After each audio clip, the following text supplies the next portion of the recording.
सर्वप्रथम सर्वांना श्री स्वामी समर्थ महाराजांच्या कृपेने तुमच्या सर्व चांगल्या इच्छा पूर्ण होत ही स्वामी चरणी प्रार्थना करते आणि आजच्या व्हिडिओला सुरुवात करते। 8 ऑगस्ट 2025 वार शुक्रवार या दिवशी वरलक्ष्मी व्रत आपल्याला करायचं आहे।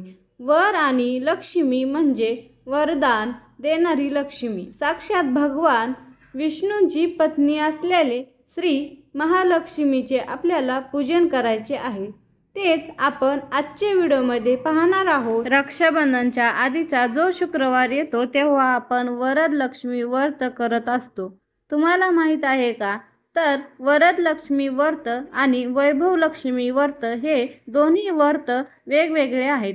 श्रावण महिन्यातल्या रक्षाबंधनाच्या आधी जो शुक्रवार येतो तेव्हा आपण वरलक्ष्मी व्रत करत असतो। काही ठिकाणी याला वरलक्ष्मी व्रत असं सुद्धा म्हटलं गेलं आहे। वरलक्ष्मी व्रत हे वर्षातून एकदाच येतं आणि ते श्रावणातील एकाच शुक्रवारचं व्रत असतं। त्याच दिवशी संकल्प करायचा असतो, पूजा मांडणी करून विधिवत पूजा करायची असते आणि संध्याकाळी या व्रताचं उद्यापन सुद्धा करायचं असतं। असं वैभवलक्ष्मी व्रतामध्ये आपण जेव्हा कलश मांडतो तर त्यावेळेला त्या कलशात पाणी भरतो, पण या वरलक्ष्मी व्रतामध्ये कलशात पाणी न भरता त्यामध्ये तांदूळ भरायचे असतात आणि पूजा मांडणी देखील खूप सोपी आहे। हे वरलक्ष्मी व्रत तुम्ही कर्जमुक्तीसाठी, आपल्या घरामध्ये सुख शांती समृद्धी राहावी, तसेच लक्ष्मी प्राप्तीसाठी किंवा आपल्या कुटुंबातील मंडळी रोगमुक्त राहावीत यासाठी सुद्धा तुम्ही हे व्रत करू शकता। तसेच प्रत्येक महिलेने आपल्या घरातील धनधान्याला बरकत राहावी यासाठी हे एक दिवसाचं व्रत आवर्जून करावं। थोडक्यात काय, हे एकाच दिवसाचं व्रत आहे म्हणून आवर्जून करावं। आता ते कसं करावं, काय करावं या संदर्भातील संपूर्ण माहिती मी तुम्हाला देत आहे, तर व्हिडिओ स्किप न करता संपूर्ण पहा। चला तर मग व्हिडिओला सुरुवात करूया। सगळ्यात आधी तुम्हाला पूजा मांडणी करायची असते। ही मांडणी कधी करायची तर अर्थात 8 तारखेला म्हणजे शुक्रवारी करायची आहे। बघा 8 तारखेला शुक्रवार पण आहे आणि त्या दिवशी पौर्णिमा सुरू होत आहे, म्हणजे खूप मोठा दिवस म्हणता येईल आणि यामुळे पौर्णिमेच्या दिवशी आपण ही सेवा आवर्जून करावी, कारण पौर्णिमा हे माता लक्ष्मीला समर्पित असते। तर ही मांडणी तुम्ही सकाळी केली तरी चालेल, की जेणेकरून दिवसभर ती तुमच्या घरात राहील।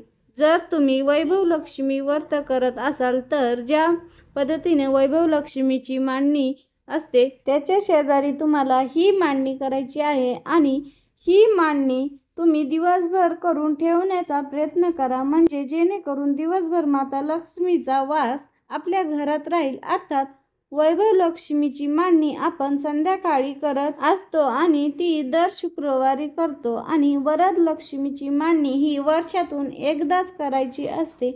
हे व्रत वर्षातून एकदाच केले जातं, एकच दिवशी केले जातं, म्हणून सांगते की सकाळी मांडणी करा। अगदी सकाळी तुम्ही 5ला करा, 6ला करा, ब्रह्ममुहूर्तावर केली तरी सेवा तर खूप उत्तम। पण नाही शक्य होत तर तुम्हाला तेवढे जास्त लवकर मांडणी करता येईल तेवढ्यात लवकर करा। आता ही पूजा मांडणी कशी करायची ते पण तुम्हाला सांगते, पण सगळ्यात आधी वरलक्ष्मी व्रत म्हणजे वरलक्ष्मी व्रत हे तेलंगणा, कर्नाटकमध्ये या दिवशी केली जातं, पण महाराष्ट्रामध्ये ही सेवा केली जात नाही। पण माता लक्ष्मीची सेवा आपल्याही घरात व्हावी, तिने आपल्या घरात स्थायी स्वरूपात वास करावा असं प्रत्येकाला वाटत असतं, म्हणून ही मांडणी तुम्हाला करायची आहे आणि ही सेवा देखील करायची आहे, कारण ही माता लक्ष्मीची सेवा आहे।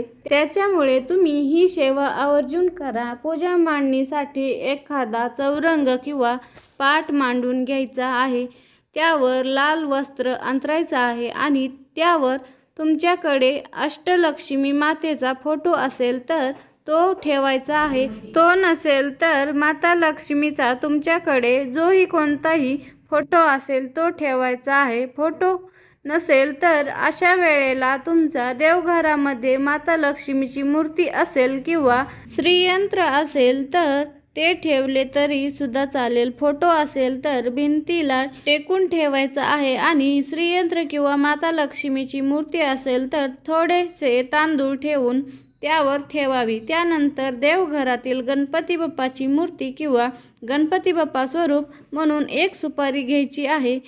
2 विड्याचे पाने ठेवायचे आहेत.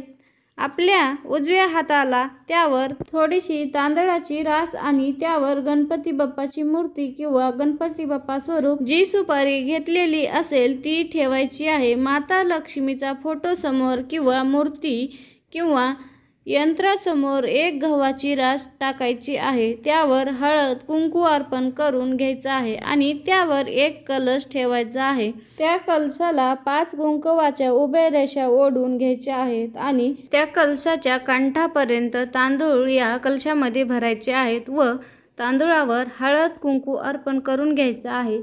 त्यानंतर एक तेलाचा दिवा त्याच्यावर बरोबर एक तुपाचा दिवा सुद्धा आवर्जून घ्यायचा आहे. माता लक्ष्मीला सुगंध प्रिय आहे तर सुगंधी अगरबत्ती, सुवासिक धूप, गुलाबाची फुलं, मोगऱ्याचा गजरा मिळाला तर आवर्जून या पूजेमध्ये घ्यायचा आहे. ही पूजा सकाळी ब्रह्ममुहूर्तावर केली तरी अतिशय उत्तम, पण एवढ्या सकाळी शक्य नसेल तर जितके लवकर तुम्हाला ही पूजा सकाळी करता येईल तितक्या लवकर करून घ्यायची आहे.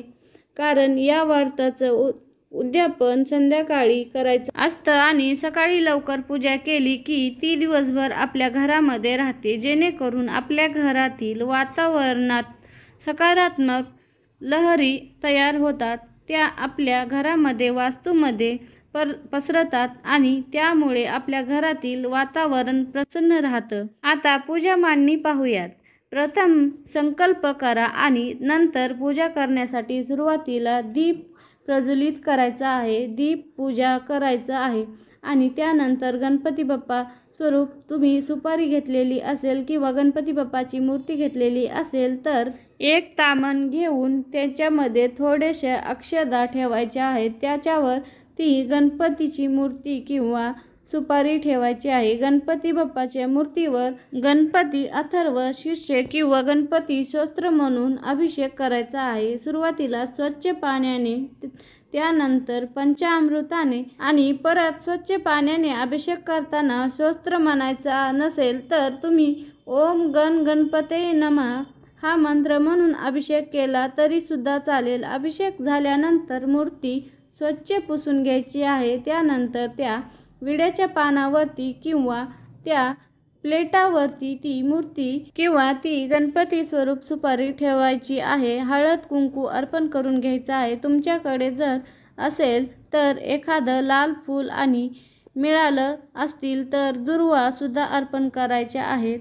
कापसाचे वस्त्र अर्पण करून घ्यायचे आहेत. धूप दीप ओवाळून घ्यायचा आहे आणि त्यानंतर साखरेचा किंवा गूळ खोबऱ्याचा गणपतींना नैवेद्य दाखवायचा आहे आणि आता पूजेला सुरुवात करायची आहे. जो माता लक्ष्मी तुमच्याकडे फोटो असेल तो स्वच्छ पुसून त्याला सुद्धा हळद कुंकू लावून घ्यायचा आहे. हार असेल तर तो अर्पण करायचा आहे. गजरा असेल तो अर्पण करायचा आहे आणि वस्त्रमाळ सुद्धा अर्पण करायची आहे. मूर्ती किंवा श्रीयंत्र असेल तर गणपतीचा अभिषेक झाल्यानंतर माता लक्ष्मीच्या मूर्तीला किंवा श्रीयंत्रावर सुद्धा तुम्हाला अभिषेक करायचा आहे. सुरुवातीला स्वच्छ पाण्याने, त्यानंतर दुधाने किंवा पंचामृताने आणि परत स्वच्छ पाण्याने अभिषेक करताना तुम्ही श्री सुक्त म्हणू शकता किंवा माता लक्ष्मीचा जोही कोणताही मंत्र तुम्हाला येत असेल तो म्हटला तरी सुद्धा चालेल. मंत्राने तुम्ही 108 वेळा म्हणून अभिषेक करू शकता किंवा 21 वेळा किंवा 51 वेळा मंत्र म्हणून सुद्धा तुम्ही अभिषेक करू शकता. ही माहिती जर तुम्हाला आवडली असेल तर व्हिडिओला लाईक करा आणि चॅनलवरती जर नवीन असाल तर चॅनलला नक्की सबस्क्राईब करा, जेणेकरून असेच व्हिडिओ नवनवीन तुमच्यापर्यंत लवकरात लवकर येत राहतील.